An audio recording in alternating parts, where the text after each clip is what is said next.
So we are covering 6-5 homework in the textbook, 3 to 13, 16 to 20, and 22. So starting on number 3, we are looking at point slope form. So we're just going to find an equation. So all of this is y minus y1 equals m times x minus x1. So we're plugging in, we were given a point. That's your x1 comma y1 that you're going to plug in those two spots, and your m, which is your slope. And just a reminder, when we do plug in a negative into this minus y1 or minus x1, we're just going to automatically change it to a plus because it's going to say minus a negative, which goes plus plus. And if we're plugging a positive in, it's going to stay subtraction because that's the formula. So number 3, we're given the point negative 8, 6. That's your x and your y. And then this slope is going to go in for m. So I'm just going to go ahead and plug it directly in. So it's y minus my y value, so 6, equals, slope is negative 2, and then it's x minus, now since I'm plugging in a negative, I'm going to make it a plus 8. So this is an equation in point slope form. We're going to put all of these into slope intercept form, which is the y equals form. So we do need to do some simplifying here, so I'm going to go ahead and distribute. That's negative 2x minus 16 on this side. And then all I have to do to get it into that perfect y equals mx plus b form is move this 6. So I'm going to add 6. So y equals negative 2x. When I go ahead and add that, it's going to be minus 10.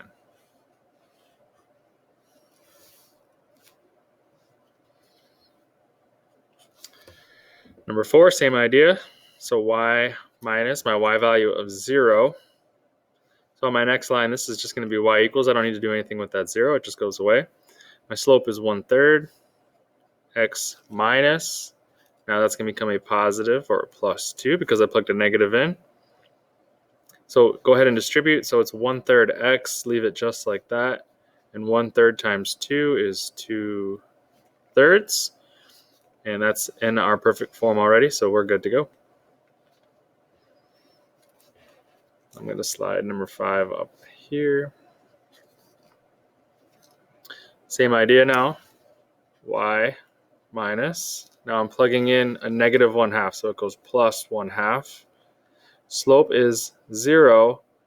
Now I'm going to be multiplying, so it's 0 times something, so this is just going to become 0. But for the sake of the exercise, we're going to plug in. It's going to say x minus the x value of 5. But 0 times x is 0. 0 times the negative 5 is 0. This whole side is 0.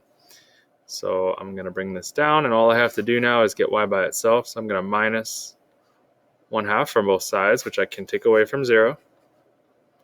And so y equals negative 1/2. That's my equation. Now think about anytime we have one of these y equals equations that creates a horizontal line on a graph. Y equals negative 1/2 would be down here, going through 1/2, and the slope is 0.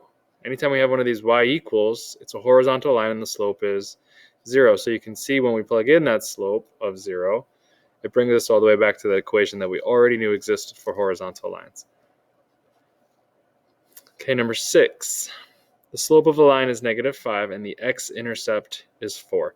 So they've still given us a slope and an intercept. We just have to think about, not a slope and an intercept, I'm sorry, a point and a slope. So we just have to think about the point.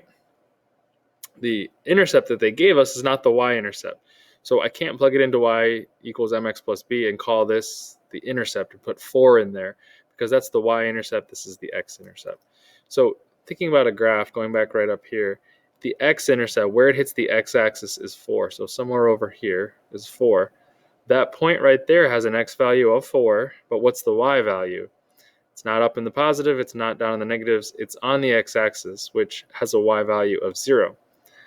So they've given you the slope of negative 5, and they've actually given you a point. They just didn't come right out and say it. They told you it was the x-intercept. So we need to translate that into the point 4, 0. So we're going to go ahead and plug into our point slope equation because that's what's given to us is a point and a slope. So y minus my y value of 0. Slope they said was negative 5. And now it's x minus my x value of 4. So this is going to drop right off. I'm in y equals 4. Just going to go ahead and distribute. So it's negative 5x plus 20. And I'm all set. Okay, number 7. We're going to go ahead and write an equation of this line that's graphed here. They've given you a point. It's 20 and 15. That's your x and your y. And they've shown you the slope. Just be careful. A lot of people want to call the slope 3 over negative 6.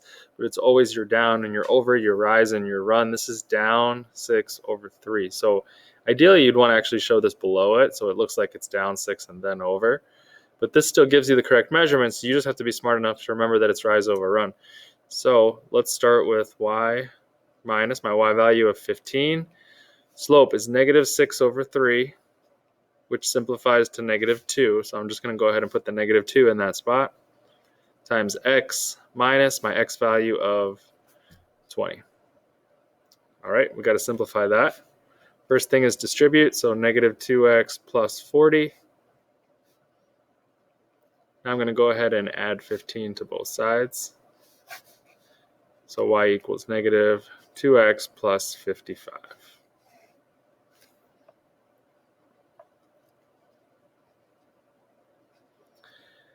Okay, number 8. What is an equation of the horizontal line through the point 39? So a couple ways to do this.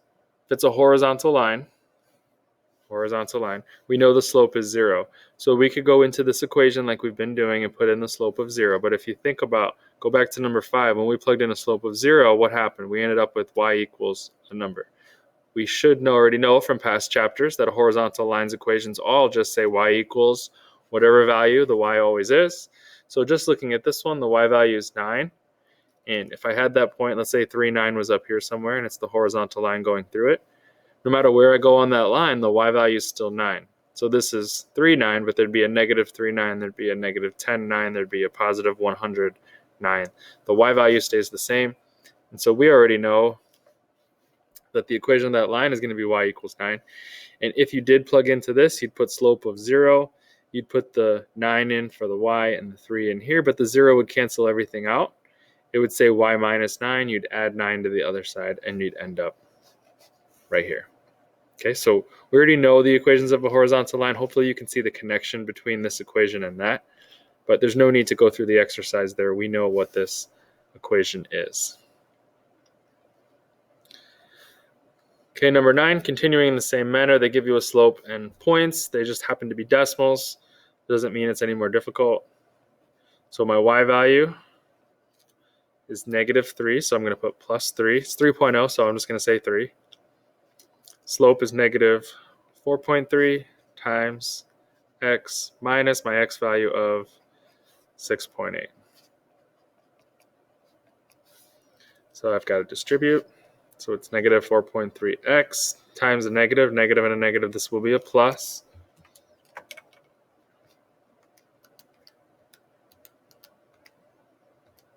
It's going to be 29.24. And we're going to minus 3.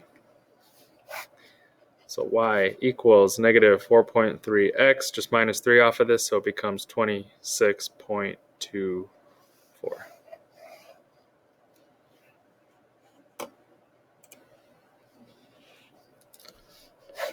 So I'm going to put number 10 right here next to it. So now we're going to have some word problems, but again, think about the work that we're doing. We have a point, we have a slope, we're putting it into the equation. So when you get to these word problems, don't forget exactly what you've been doing. They're going to ask you to do the same thing. They're just taking it now from some context. So number 10, a mountain climber leaves his camp. He hikes up the side of a mountain.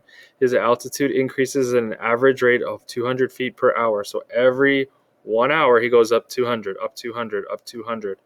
Okay, that's your slope. Whatever the rate is, that's your slope, because that's telling you how fast it's going up.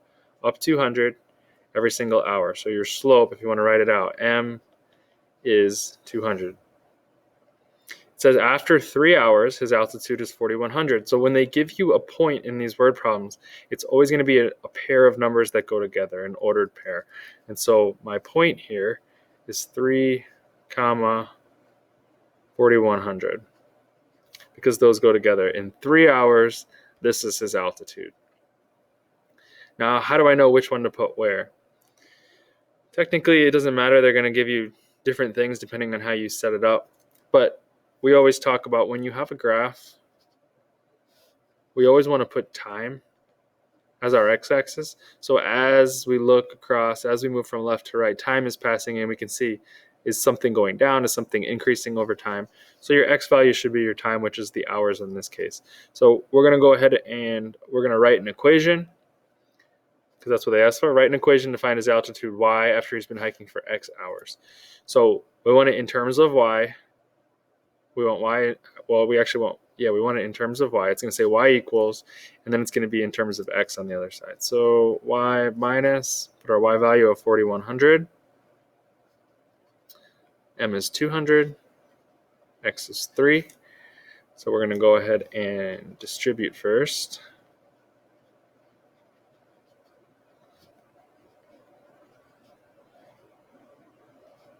Oops. It's 4,100.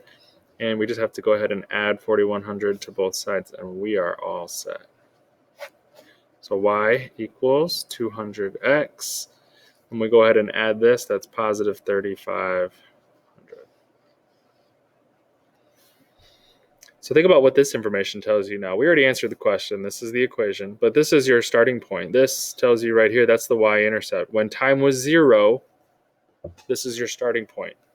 Okay, 3,500 up here, and then it's going up 200 as he goes up the mountain. So this tells you that he started at an altitude of 3,500 feet.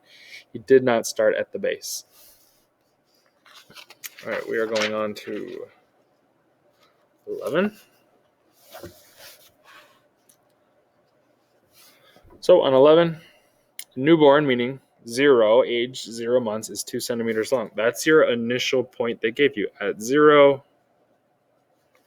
in terms of time, it's 2 centimeters long. Until maturity, it grows at an average rate. So m, that's your rate is your slope, 1.5. Then they give you some extra information to try and confuse you. They mature at about 4 years of age. So after 4 years of age, they stop growing at this rate. Okay, they're done growing. So from the given information, find an equation estimating the length. So we're plugging right in, y minus, plug in your y of 2, m is 1.5, x minus 0 is my x. So distributing here, I got 1.5x. Add the 2 to both sides. Now, we don't have anything over here to add it to, so it's just going to be there. You can't attach it to the x. So 1.5x stays, and you have plus 2. This was part A. Part B, about how long are mature koalas. So we know it takes 4 years. So they're basically asking you, how big is a koala when it's 4 years old? So this equation that we created can give us that. And so x, represents how many months it's been. That's your time. So it's 1.5 times 4 plus 2. All right, and you're just going to go ahead and run those numbers.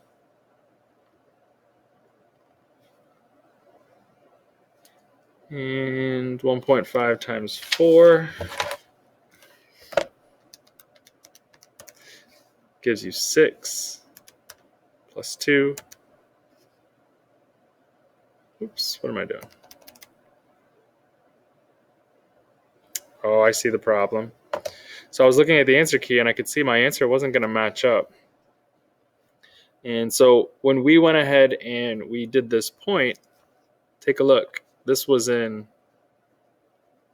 months, right? And now we were plugging in a 4, but that 4 is in years. So our x value here was talking about months. This is talking about years. So after 4 years, we can't plug in 4. We got to plug in the number of months to get the matching answer here. So what we want to do, when we plug in a 4 here, the answer, if we ran it all the way out, 1.5 times 4 gives you 6, and then you would add 2, you would get 8. Okay, but that's telling you how big the koala is after 4 months. And the question said, how long are they after 4 years? Okay, so the number 4 is actually the problem. We can't plug in 4 here. This is 4 months. So it doesn't answer the question. So if we want 4 years, there are 12 months in 1 year. So 12 times 4, we actually need to plug in 48. So let's try this again. It's 1.5 times 48 plus 2. So 1.5 times 48 months, which is 4 years, gets you 72. And then when you add that, you're going to get 74. So just a little tricky on the wording there. The math is obviously easy, so just being careful and making sure you're answering the question that's given to you. All right, moving on to number 12. So the slopes of two lines are reciprocals. Remember, reciprocals are basically the flipped version of the fraction. If you multiply them together, you get 1. So letter A, an equation of one of the lines is this, so we can pull the slope, it's -8. What's the slope of the second line? So the slope of the two lines are reciprocals, so here's one slope. So we're going to take -8 as our slope of the first line, which is -8 over 1. And the reciprocal of that is just -1 over 8. Okay, that's the slope of the second line. And now part B, they want you to go ahead and use that slope, find the equation of the second line. So it has a slope of -1 over 8, and it's going to go through the 0.46.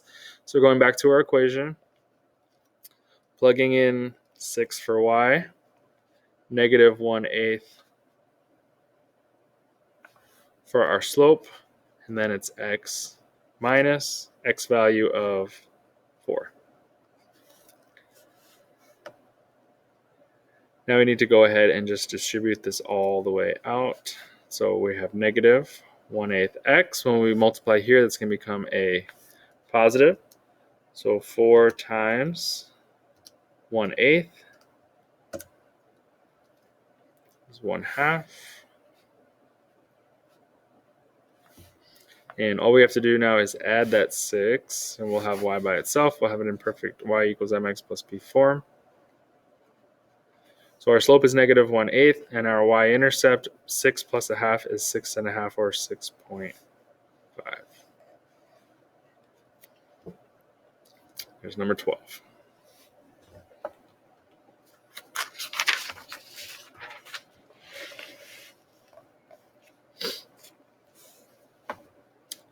All right, 13.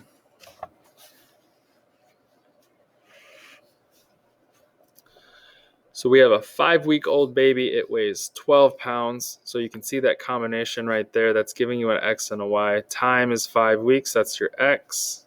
Pounds is 12. That's a combination right there. That's an ordered pair. At a rate, so that's our slope of 0.3. So we've done part A.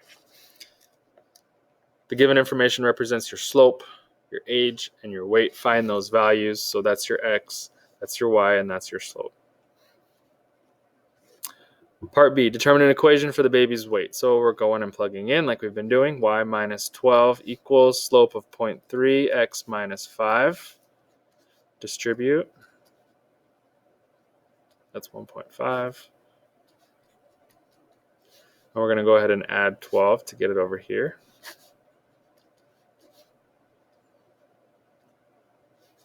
And that's positive 10.5. Okay, so that's part B. And now part C, determine the baby's weight at 12 weeks. So we're now going to use this equation. So part C, y equals 0.3, plugging in for x, the time, 12.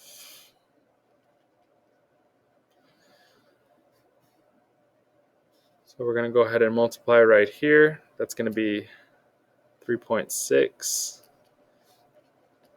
And we're just going to add those together for our final answer of 14.1 pounds.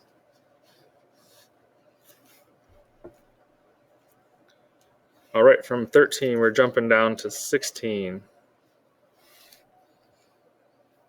So we got to do two things here. We got to write the slope in an ordered pair, pulling it from here, and then write an equation. So basically what we've been doing.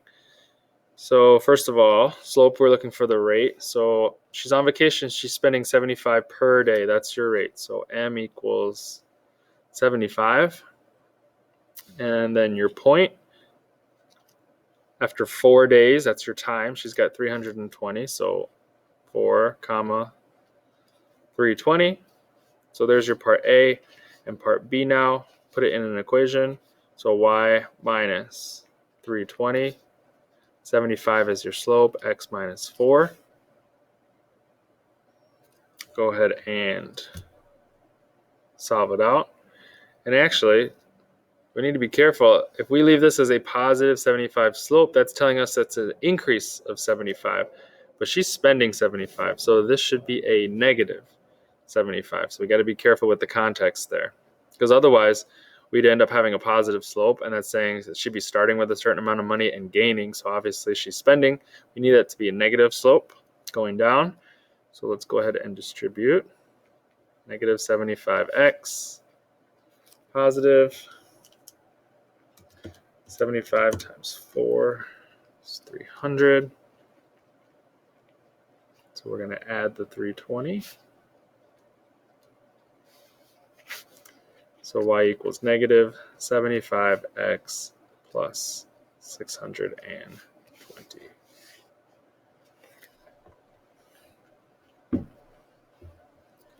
Okay, 17. So to buy a pass for the city bus system, you have to pay an initial fee and then pay $1.75 per ride. That's your rate. So slope is 1.75. Dante paid $29.25 for 15 rides. So we're going to put those together. So 15 rides is kind of like your time. So for a certain number of rides, you pay a certain amount of money. So it's going to go 15, 29.25.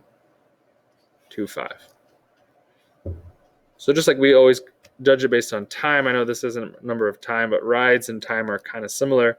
As time passes, this is how much money. After this many rides, this is how much money. So it's following the same format here. If this was on a graph, you'd want to say, okay, here's my number of rides. Here's my cost going up, cost going down. So we're going to put that as our x value. So that's letter A. Letter B now, throwing this in the equation. Y minus 29.25. Slope is 1.75. X minus 15. Let's go ahead and distribute. So I got to do 15 times 1.75. Bring this down. I'm going to add to get rid of it.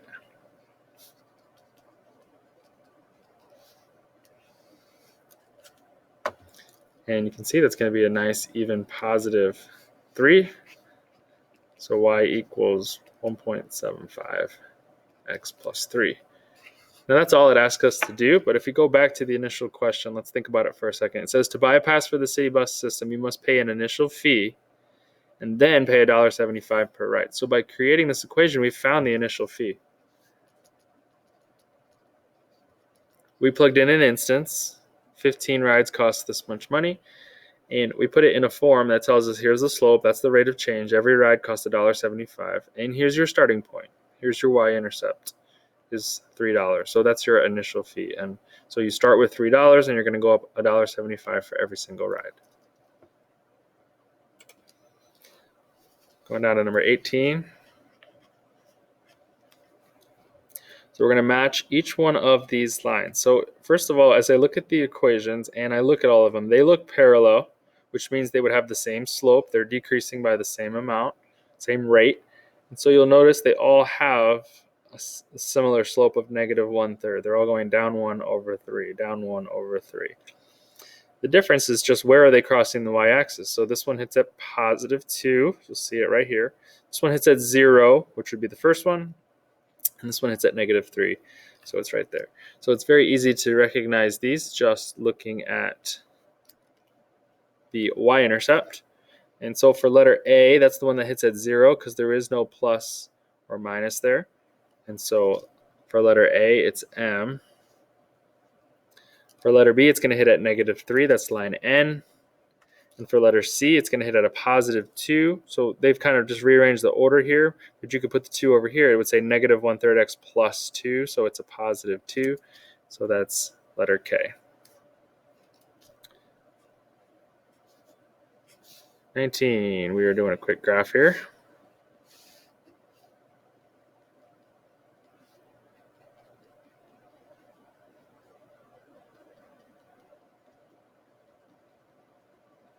So we're going to graph the line with the equation y equals negative x. Earlier in the year, I would have asked you to make an xy table and pick numbers for x, find out the y, and you could plot them.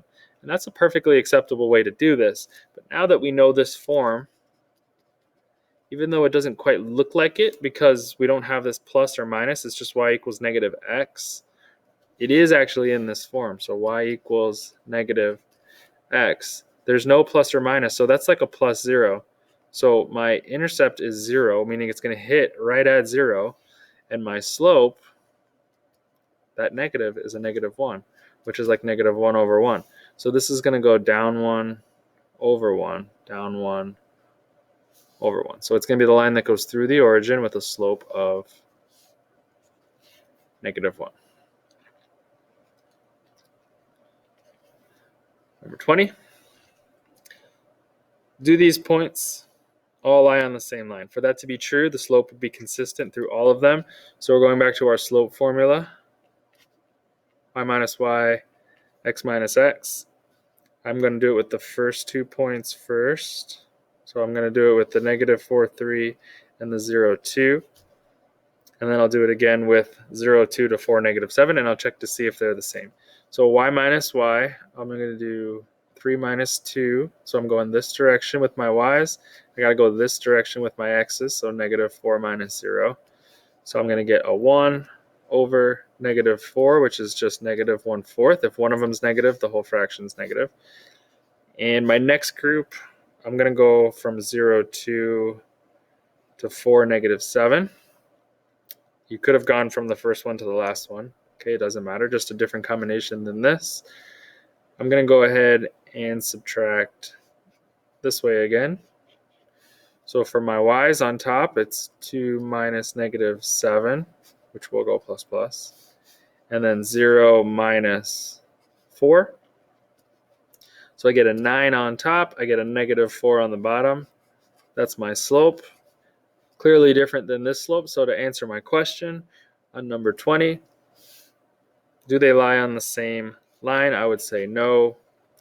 And you would say the slope, or you could say the rate of change is not the same between all points.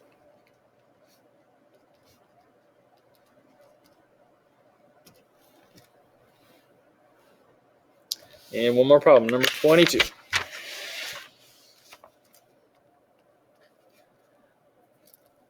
So we have an A and a B. We are looking at the graph. Which section of the graph below shows the fastest increase? That would be the greatest slope.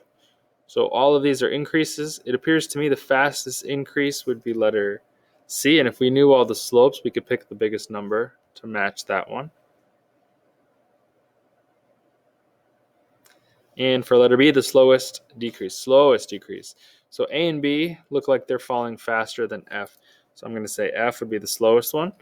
And that would be a number closer to 0. So you can't talk about bigger numbers and smaller numbers necessarily. This would actually be a bigger number technically because of the negatives.